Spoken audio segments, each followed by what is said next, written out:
자, 설교 제목 한번 해봅니다. 승승장구 탄탄대로의 길을 갑니다.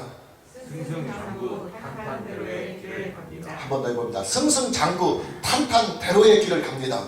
승승장구 탄탄대로의 길을 갑니다.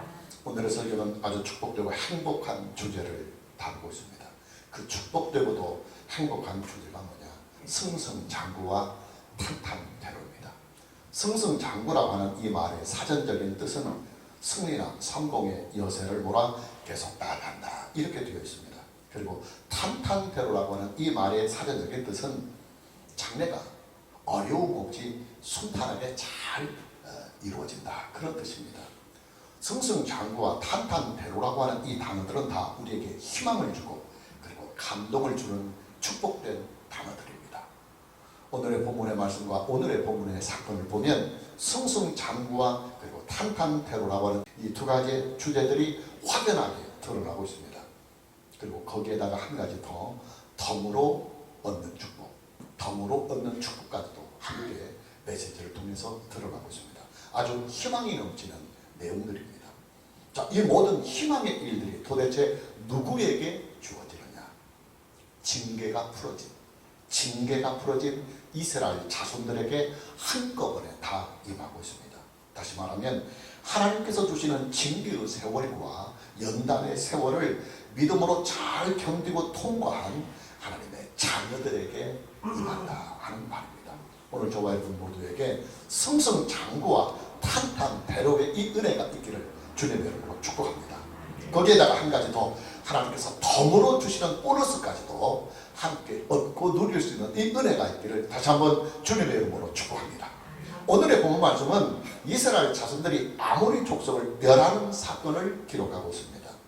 이스라엘 자손들의 가나안 정복 전쟁은 아직은 본격적으로 시작은 되지 않았습니다. 이스라엘 자손들의 가나안 정복 전쟁은 요단강을 건너야만 본격적으로 시작이 되는 것인데, 이스라엘 자손들의 지금의 현재 위치는 요단강을 아직 건너지 못하고 요단강 동쪽 지역을 우회하면서 요단강을 향해서 행군을 하고 있는 상황이기 때문입니다. 쉽고 편하고 안전하게 갈 수 있는 지름길이 없는 것은 아닙니다. 그러나 그 길은 에돔 왕이 탁 버티고 서서 길을 내주지 않으니까 차선책으로 멀리 돌아가는 길을 선택해서 어렵고 힘든 행군을 이스라엘 자손으로 지금 계속하고 있는 것입니다. 이스라엘 자손들이 왜 에돔과의 전쟁을 피했느냐? 에돔 족속은 이스라엘 자손들의 형제가 되는 민족이기 때문입니다. 우리가 알다시피 이스라엘 자손들은 야곱의 후예들입니다. 그럼 에돔 족속은 누구의 후예들이냐? 야곱의 형인 에서의 후예들이 바로 에돔 족속입니다. 하나님께서는 이스라엘 자손들과 에돔 족속들과의 이 전쟁을 원하지 아니하셨습니다. 그래서 에돔 왕과의 전쟁을 피하기 위해서 요단강 동쪽을 우회하는 먼 길을 가도록 하신 것입니다. 그러나 요단강 동쪽을 그렇게 우회하며 돌아가는 이 길 역시도 그렇게 호락호락한 길은 아니었습니다. 이스라엘 자손들이 선택한 우회의 길은 그 당시 아모리 족속들이 점령을 하고 있는 땅이었습니다. 아모리 족속은 두 명의 왕들이 각각 권력을 가지고 있었는데, 요단강의 남동쪽은 아모리의 시온 왕이 통치를 하고 있었고, 또 요단강의 북동쪽은 아모리의 바산 왕 옥이 통치를 하고 있었을 때입니다. 그러니 이스라엘 자손들이 이 길을 통과하려면 아모리의 이 두 왕들이 허락을 해줘야만 가능한 일입니다. 그러나 그 일이 그렇게 간단하고 쉬운 일이 아닙니다. 아모리 이 두 왕들의 입장에서 보면 약 200여만 명이 넘는 엄청난 이스라엘 자손들이 자기들의 영역 한복판에 들어오는 것입니다. 그렇기 때문에 이 두 왕들의 입장에서 보면 매우 위험한 일이기 때문에 그렇게 쉽게 허락할 수 있는 일은 아닌 것입니다. 중요한 것은 아모리 족속은 하나님의 심판의 대상이었다고 하는 사실입니다. 우리가 참고절로 신명기 7장 1절 말씀을 보면 네 하나님 여호와께서 너를 인도하사 네게 가서 차지할 땅으로 들으시고 네 앞에서 여러 민족 헷 족속과 기르가스 족속과 아모리 족속과 가나안 족속과 브리스 족속과 히위 족속과 여부스 족속 곧 너보다 많고 힘이 센 7 족속을 쫓아내실 때 그랬습니다. 신명기 7장 1절 말씀을 참고절로 보면 아모리 족속은 하나님께서 심판을 하시려고 하시는 가나안의 7 부족 국가에 포함이 되어 있는 족속이었습니다. 그리고 다시 신명기 7장 2절 말씀을 다시 참고구절로 보면 네 하나님 여호와께서 그들을 네게 넘겨 네게 치게 하시리니 그때 너는 그들을 진멸할 것이라 그랬습니다. 그때 너는 그들을 진멸할 것이라. 그들과 어떤 언약도 하지 말 것이요 그들을 불쌍히 여기지도 말 것이며 그랬습니다. 하나님께서는 가나안의 7 족속을 심판을 하실 때에 이스라엘 자손들의 손을 통해서 그들을 진멸하시겠다고 하는 뜻을 정하셨습니다. 왜 그들이 하나님의 심판의 대상이냐? 아모리 족속은 모압과 암몬 족속들의 땅을 무력으로 빼앗은 약탈자였기 때문입니다. 하나님께서는 요단 동쪽의 땅을 모압과 암몬 자손에게 그들의 기업으로 주셨습니다.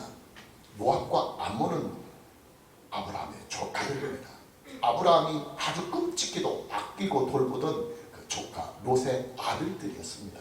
하나님께서는 아브라함의 조카들을 위해서 그들의 후손들이 살아갈 기업으로 요단강 동쪽 지역을 그들의 땅으로 주셨습니다. 그래서 요단강 남동쪽은 모압 족속의 땅이 되었고 또 요단강의 북동쪽은 암몬 족속의 땅이 되었습니다. 그런데 이 아모리 족속이 모압을 공격해서 무력으로 그 땅을 빼앗고 말았습니다.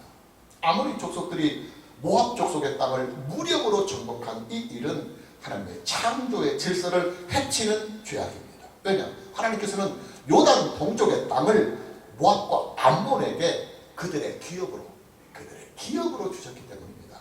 하나님께서 모압과 암몬에게 주신 기업을 아모리 족속이 무력을 사용해서 강탈을 했기 때문에 아모리 족속들의 이런 침략의 행위는 하나님의 창조의 질서를 해치는 일이었습니다. 당연히 그들은 하나님의 심판의 대상이었습니다. 기독교를 아주 삐딱한 눈으로 보는 어떤 사람들은 이런 비난을 합니다. 아니 그러면 이스라엘 자손들이 가나안 7 족속을 멸하고 가나안 땅을 차지한 이 일은 죄가 아니란 말이냐 하고 말입니다. 그들의 비난은 이렇습니다. 아니 가나안 땅은 이미 가나안의 7 부족 국가들이 오랫동안 그 땅을 정착해서 그들의 나라를 이루고 평화스럽게 살아왔던 땅이 아니냐. 그런데 이스라엘 자손들이 무력을 사용해서 가나안 땅을 정복했기 때문에 이스라엘 자손들의 가나안 정복은 약탈이요 불이라고 비난을 하는 사람들이 주변에 있습니다. 그러나 여러분 그들의 비난에는 본질적인 모순이 있습니다. 어떤 모순이냐? 이 땅의 주인은 인간이 아니라 사람이 아니라 하나님이라고 하는 이 사실을 그들은 모르고 있는 것입니다. 여러분 우리가 살고 있는 이 땅은요 하나님께서 주인이 되십니다. 하나님께서는 이 땅을 만드신 분이시며 또 하나님께서는 이 땅을 보존해 가시는 분이시며 또 하나님께서는 이 땅을 통치하고 계시는 만왕의 왕이요 만주의 주님이십니다. 이 땅의 모든 소유권과 이 땅의 모든 점유권은 오직 하나님 한 분밖에 없는 것입니다.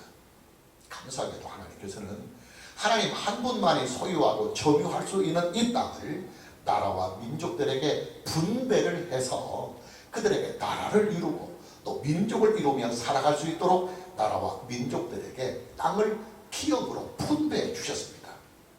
이 땅에 존재하고 있는 모든 나라와 모든 민족들은 하나님께서 그들에게 주신 기업의 땅에서 그들의 나라를 세우며 살아가고 있는 것입니다.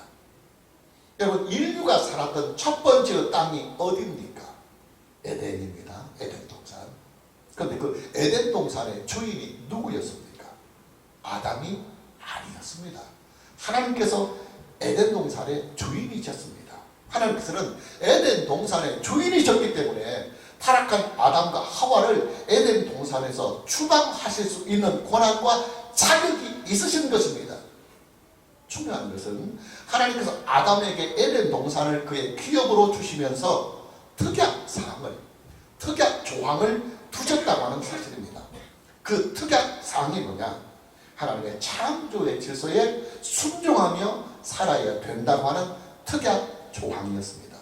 우리가 참고구절로 창세기 2장 15절에서 17절 말씀을 보면 여호와 하나님이 그 사람을 이끌어 에덴 동산에 두어 그것을 경작하며 지키게 하시고 여호와 하나님이 그 사람에게 명하여 이르시되 동산 각종 나무의 열매는 네가 임으로 먹되 이 부분이 중요합니다. 선악을 알게 하는 나무 열매는 먹지 말라. 네가 먹는 날에는 반드시 죽으리라 그랬습니다. 선악과의 열매 그 자체에 어떤 신비한 능력이 있는 것은 전혀 아닙니다. 선악과 나무의 열매는 가시적인 샘플입니다. 가시적인 샘플. 그리고 그 가시적인 샘플을 아담에게 주어서 하나님의 말씀에 순종하도록, 하나님의 말씀에 순종하도록 특약사항을 주신 것입니다. 여러분, 부동산 임대차 계약을 할 때요, 특약사항, 특약조항은 아주 중요합니다. 그 부동산 임대차 계약을 할 때 거기에 특약사항을 집어넣으면 그대로 법적인 효력이 발생합니다.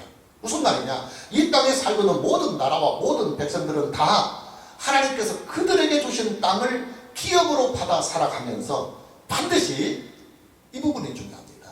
특약사항을 준수해야만 한다 하는 사항입니다. 하나님의 창조의 질서에 순종하며 살아가야 하는 것입니다. 하나님은 이 땅을 각 나라와 민족들에게, 사람들에게 분배를 하면서 그들에게 기업을 주어 살게 하시지만 조건이 있습니다. 특약조항이 있습니다. 단 내가 이 땅의 주인임을 너희가 알고 내가 만든 이 창조의 질서를 순종하며 살아야 된다.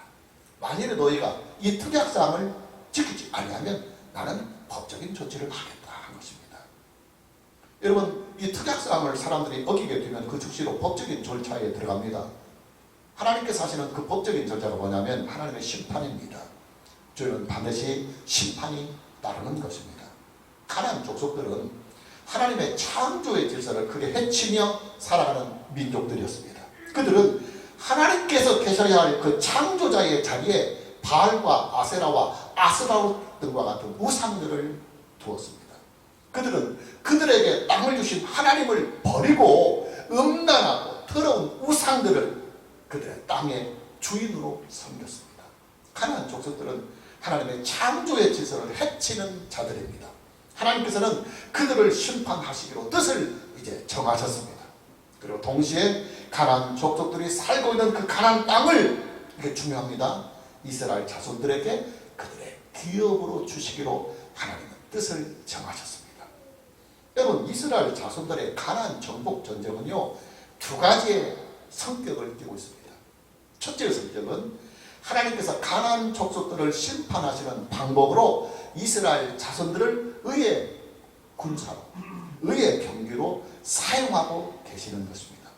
이스라엘의 가나안 정복 전쟁은 이스라엘 자손들의 전쟁이 아니라 하나님께서 악인을 심판하시는 하나님의 심판을 대행하는 하나님의 심판의 전쟁인 것입니다. 당연히 이 전쟁은 공의로운 전쟁입니다. 두 번째로 이스라엘 자손들의 가나안 정복 전쟁은 하나님께서 그들에게 주신 기업의 땅을 취하는 일입니다. 가나안 땅의 주인이신 하나님께서는 하나님의 창조의 질서를 파괴한 가나안 족속들을 이 가나안 땅에서 다 멸하시고 그들이 살고 있는 그 땅을 하나님의 백성들인 이스라엘 자손들에게 그들의 기업으로 주시려고 하시는 것입니다. 가나안 땅은 이제 더 이상 가나안 족속들의 땅이 아닙니다. 가나안 땅의 점유권과 이 땅의 사용권은 이제 다 이스라엘 자손들에게 넘어갔습니다. 이 땅의 주인이신 하나님께서 그렇게 뜻을 정하시고 이스라엘 자손들에게 그 땅을 기업으로 약속해 주신 것입니다. 그러니 여러분, 이스라엘 자손들의 가나안 정복 전쟁은요, 한편으로는 하나님의 심판을 대행하는 일이지만 동시에 다른 한편으로는 이스라엘 자손들의 법적인 권리를, 법적인 권리, 즉 그들에게 주신 그들의 땅의 기업을 찾는 일이기도 합니다. 당연히 이스라엘 자손들의 가나안 정복 전쟁은 그들의 법적인 권리를 찾기 위한 의로운 전쟁이 되는 것입니다. 법을 다루는 사람들이 기본으로 사용하는 법어가 있어요. 권리 위에 잠자는 자는 보호받지 못한다. 권리 위에 잠자는 자는 법도 그를 보호하지 못한다 하는 말입니다.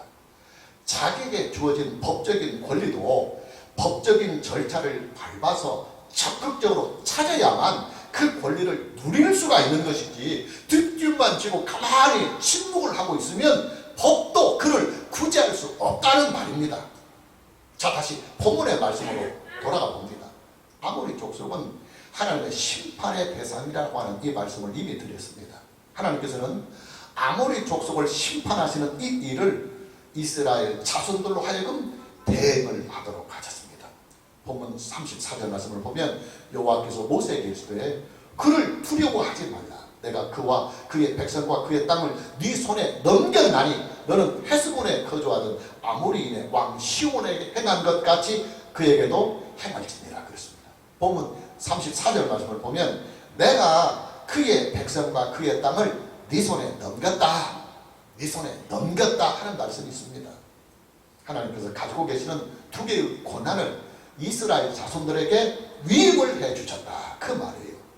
그 두 개의 고난이 뭐냐? 첫째는 아모리의 두 왕들과 그의 백성들을 심판하시는 하나님의 창조자로서의 재판관으로서의 이 고난을 이스라엘 자손들에게 위임을 해주셔서 이스라엘 자손들로 하여금 아모리의 두 왕들과 그의 모든 백성들을 멸하시게 하는 것입니다. 그리고 둘째는 아모리 족속들이 거주하고 있는 땅에 대한 점유권과 그 땅의 사용권을 이스라엘 자손들에게 넘겨주시겠다고 하는 말씀입니다. 아주 중요한 말이에요. 여러분, 하나님께서는요, 일만 죽도록 시키시고 일에 대한 대가를 주지 아니하시는 불의한 주인이 결코 아니십니다. 하나님께서는 우리에게 일을 맡기시면서 가장 기본적으로는 우리를 두텁게 신뢰를 해주십니다. 중대한 죄를 범하지 아니하는 한 하나님은 우리에게 주신 직위와 그리고 권한을 빼앗지 아니하시고 두텁게 보호해 가십니다. 뿐만 아니라 하나님께서는 우리에게 일을 맡기실 때 그 일을 감당할 수 있는 능력까지도 충분하게 주십니다. 그리고 한 가지 더, 하나님께서는 우리에게 일을 맡기실 때 그 대가를 확실하게 보장해 주십니다. 일에 대한 대가를 받는 일은 하나님의 창조의 질서이기 때문입니다. 여러분, 수고와 노동은 반드시 대가가 있어요. 이것은 하나님의 창조의 질서입니다. 그렇기 때문에 하나님께서도 하나님의 백성들, 하나님의 일꾼들에게 주님의 일을 맡기실 때는 반드시 그에 대한 대가를 하나님은 충분하게 주십니다. 하나님께서는 가나안 땅을 이스라엘 자손들에게 그들의 기업으로 주셨습니다. 하나님의 심판을 대행하는 일을 하고 있으니까 그 일에 대한 합당한 대가를 그 땅을 통해서 다 주시는 것입니다. 그러나 그 기업의 성취는 이스라엘 자손들의 가나안 정복이라고 하는 이 일을 통해서 얻게 하시는 것입니다. 이스라엘 자손들의 현실적인 축복은 그들이 이 땅에서 하나님의 뜻을 이루어가는 그 일을 통해서 얻게 하고 그리고 누리게 하시는 것입니다. 그러나 우리는 여기에서 좀 더 주의를 기울이고 살펴야 할 말씀이 있습니다. 그게 뭐냐? 모세와 이스라엘 자손들은 처음에는 아모리 족속들과의 전쟁을 할 의사가 전혀 없었습니다. 본문 21절, 22절입니다. 이스라엘이 아모리 왕 시온에게 사신을 보내어 이르되 우리에게 당신의 땅을 지나가게 하소서. 우리가 밭에든지 포도원에든지 들어가지 아니하며 우물물도 마시지 아니하고 당신의 지경에서 다 나가기까지 왕의 큰 길로만 지나가리이다.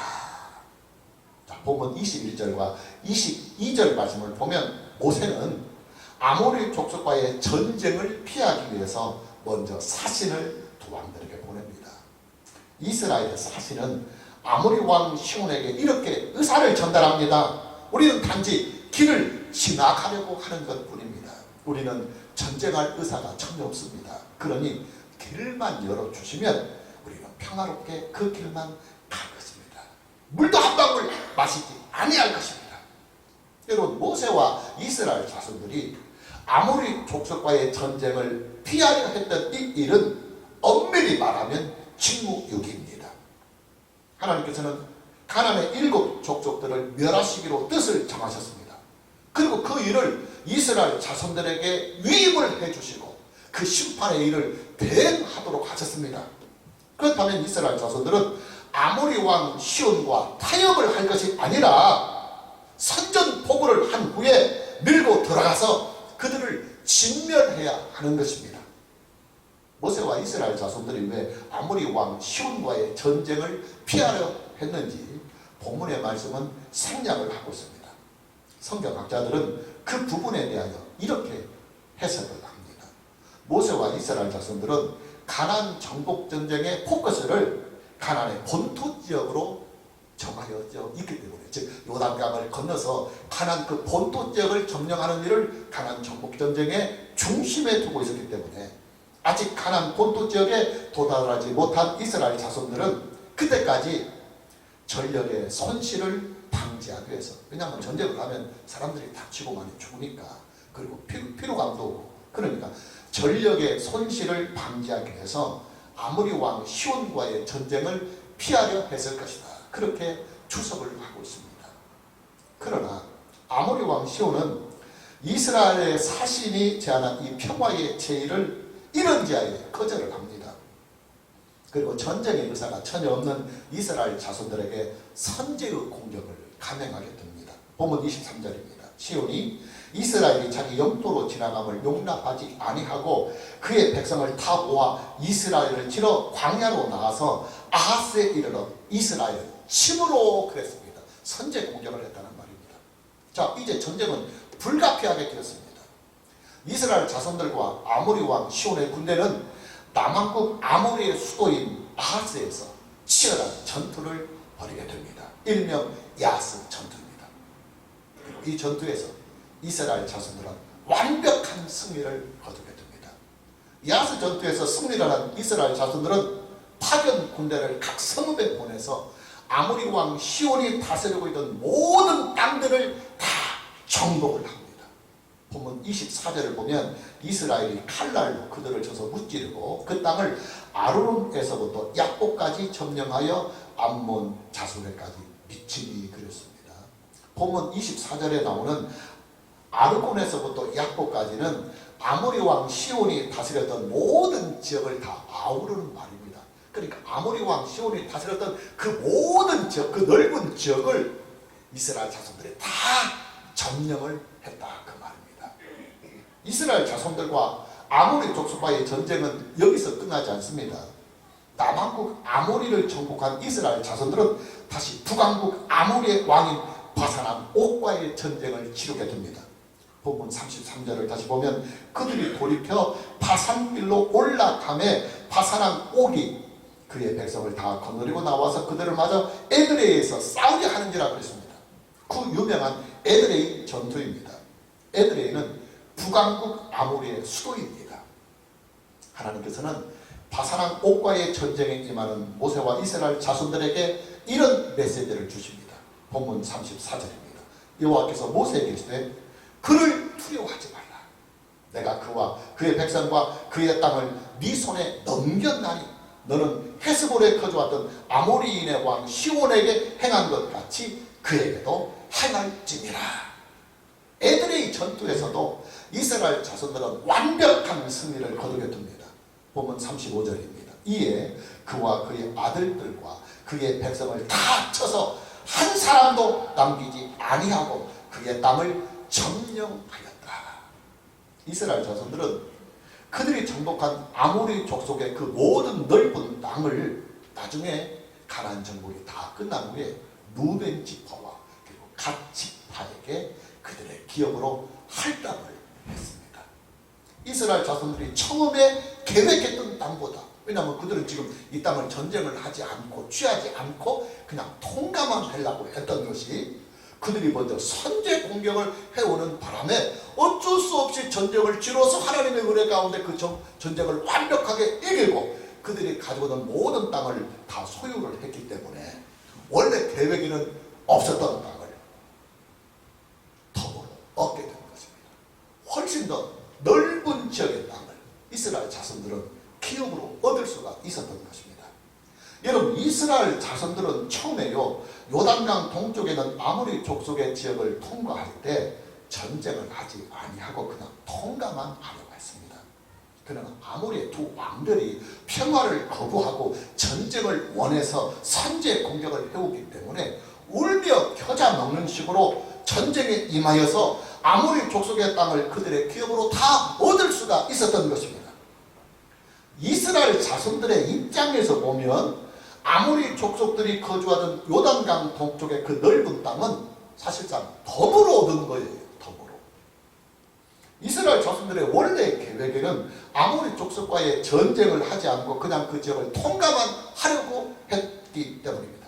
그러나 반대로 아모리의 두 왕들의 입장에서 보면 나라와 백성들을 다 온전하게 지킬 수가 있었는데, 왜냐하면 이스라엘 자손들은 전쟁의 의사가 없었으니까요.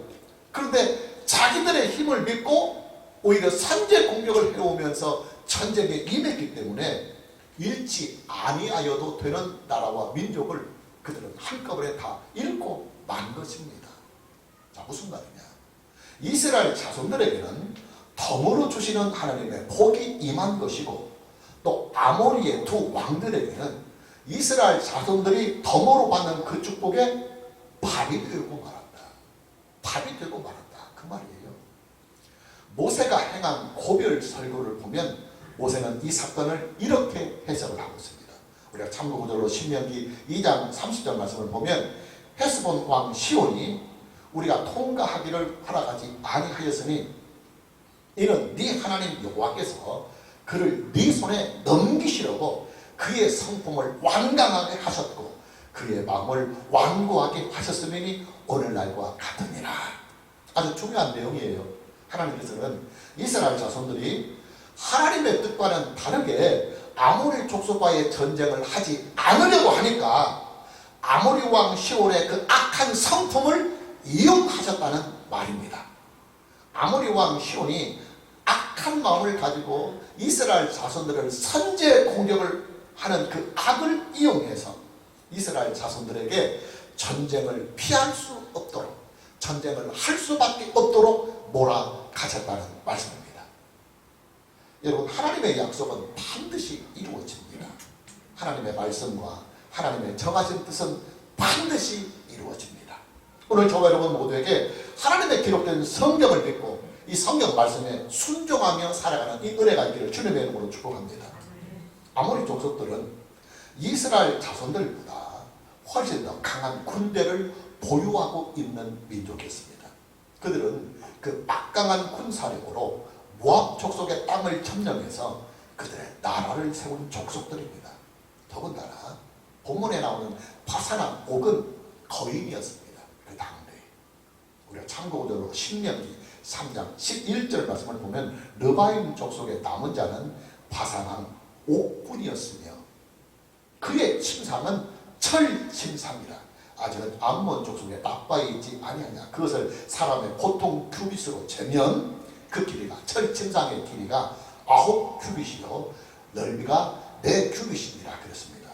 성경은 바사랑 옥이 사용하던 침대에 대하여 아주 소상하게 기록을 해놓고 있습니다. 그 침대는 철로 만든 침대다. 보통 침대는 나무로 만들지만 이 바사랑 옥이 신체가 기골이 장대하니까 나무로는 견딜 수가 없어서 철로 만든 침대인데 그 규모가 얼마나 크냐면 길이가 4.1m, 길이가 4.1m, 넓이가 1.8m다 그 말이에요. 이 침대의 규모를 우리가 참고해 보면 바사랑 옥은 골리앗을 연상케 하는 엄청난 힘을 가진 거대한 체구를 가진 거인이었다는 말입니다. 자, 이렇게 막강한 아모리의 두 왕들과 그들의 군대들을 이스라엘 자손들은 완벽하게 침략을 했습니다. 아스 전투에서도 완벽한 승리를 거두었고 에드레이 전투에서도 완벽한 승리를 이스라엘 자손들은 거두었습니다. 아모리 족속들이 살고 있는 모든 성읍들을 다 공격해서 그들을 다 침략했습니다. 이스라엘 자손들은 연전연승, 승승장구, 그리고 탄탄대로의 길을 지금 계속 가고 있는 것입니다. 거기에다가 덤으로 주시는 축복까지도 함께 얻고 누리고 있는 것입니다.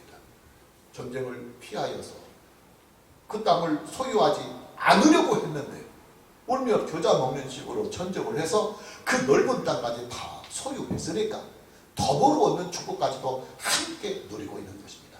여러분, 이스라엘 자손들이 얻고 누리는 이 모든 은혜와 이 축복들은요, 이 대목이 가장 중요합니다. 오늘 설교. 어느 한 기점을 분기점으로 해서 어느 한 인생의 기점을 분기점으로 해서 이루어지는 결과물들입니다. 그 분기점이 뭐냐?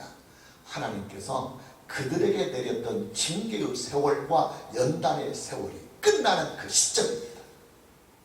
지난 주일에 만났던 본문의 말씀 중에서 세례시내를 건너는 바로 그 시점입니다. 아주 중요합니다. 구속사에서.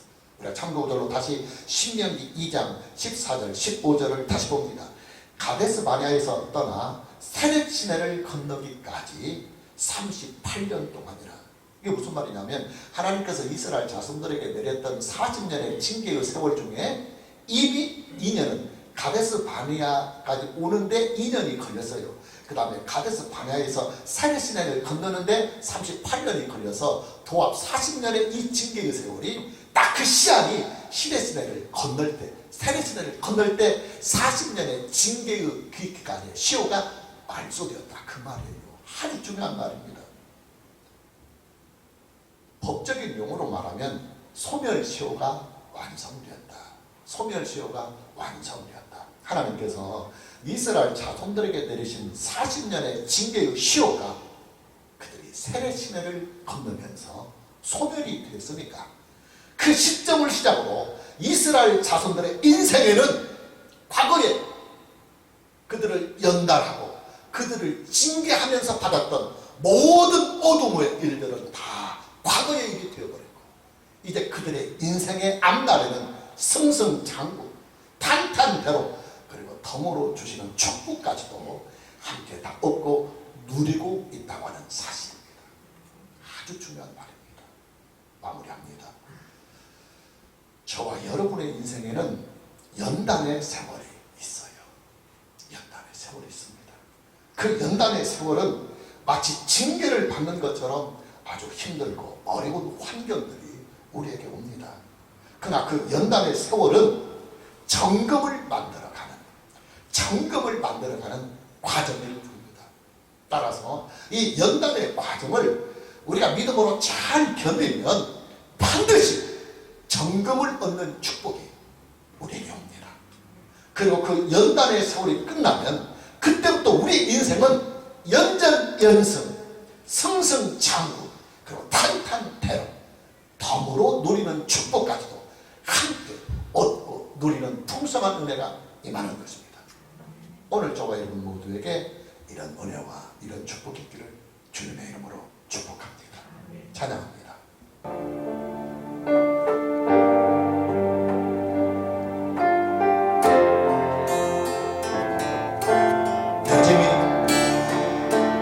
내 주님